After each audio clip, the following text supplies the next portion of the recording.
Good evening, friends. We are so delighted that you could participate in this webinar. You matter.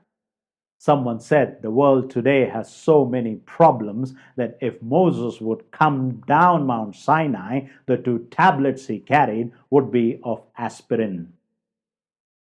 The suicide of young, talented, successful Bollywood actor Sushant Singh has troubled many young people greatly. It has raised many questions, and there is great searching of heart all around.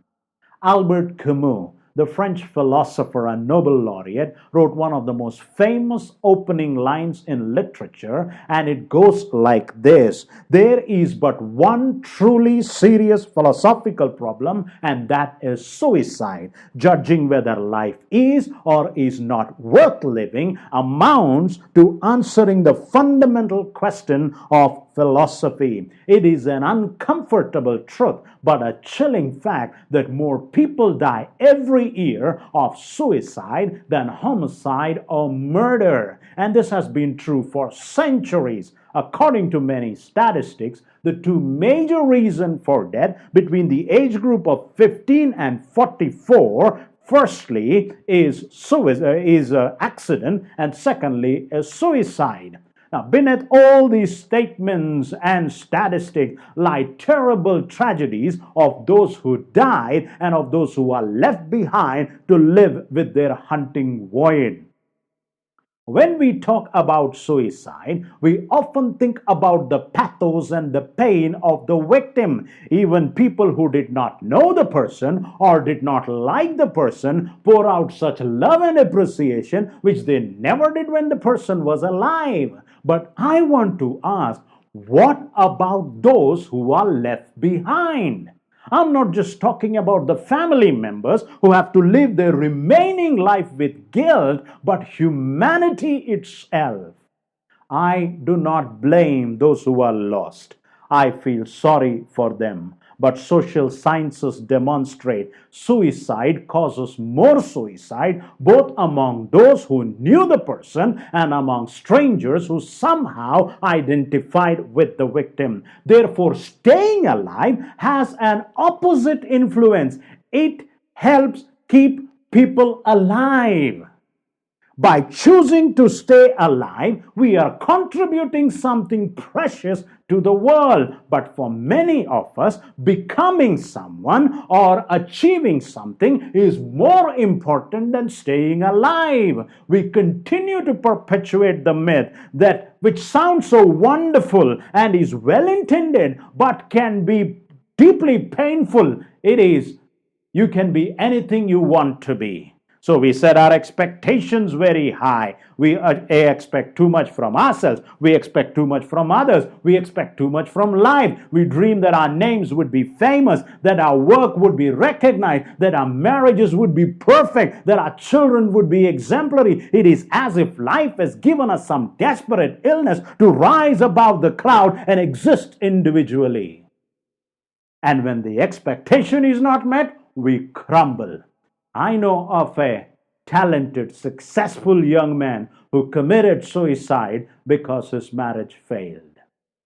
My dear friends, young people, I plead with you, lower your expectation. Have dreams, have ambition, but watch out your expectations. Otherwise, the same thing which helped humanity to survive and progress will become the same behavior and attitude which will destroy and damage humanity. Viktor Frankl was one of those trapped in Hitler's prison. It was one of the worst suffering mankind has seen. He lost his parents, his wife, his brother in the concentration camp. His story in Man's Search for Meaning is incredible. How could he survive in a place of such misery where they were dehumanized every day? To survive and to keep sanity, there needed to be a fundamental change in their attitude towards life. Frankl writes, we had to learn ourselves, and further, we had to teach despairing men it did not really matter what we expected from life, but what life expected from us. Our society is obsessed with success.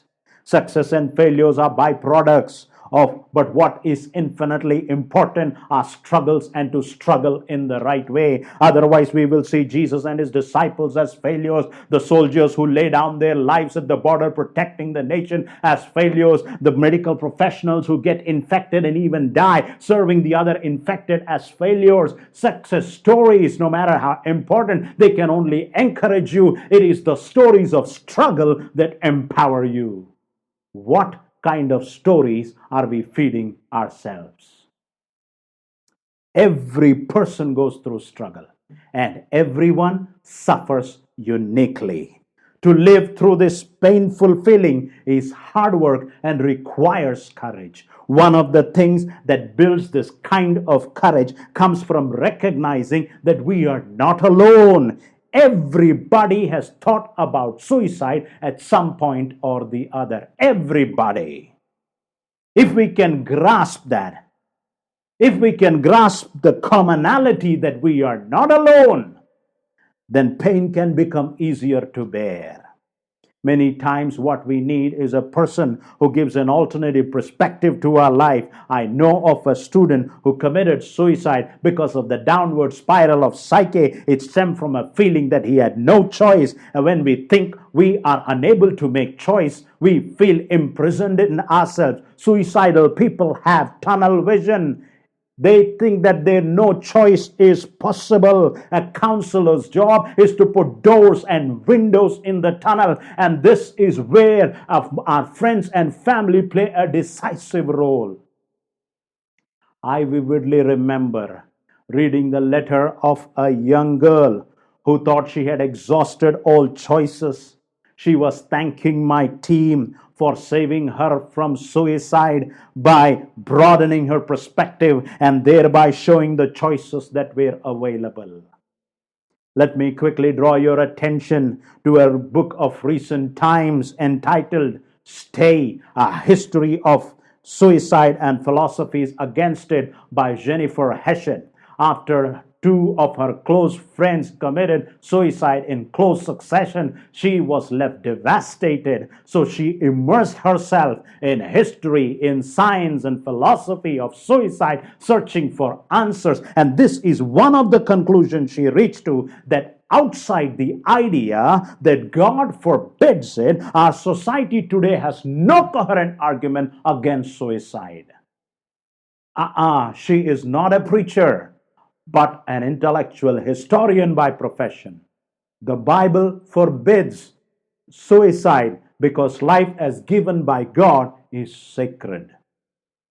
It is true, we feel anxious when we have no control. But to choose to end one's life as some sort of release, thinking that the dead no more bleed, is an intellectual and a moral mistake, not only because the victim and the killer becomes the one and the same and robs their future, but also this personal act harms the community and damages humanity.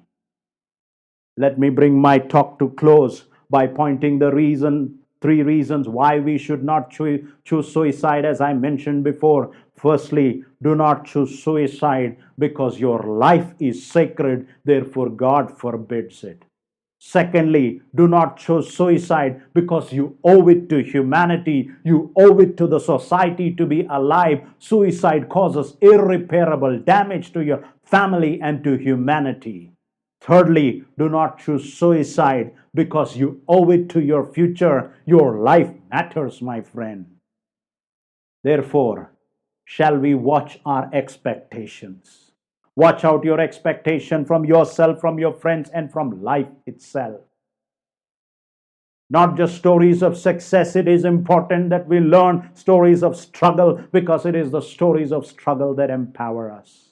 And let us recognize it is a beautiful thing to ask help from our family and friends and counselors to broaden our perspectives and know of the choices that we have.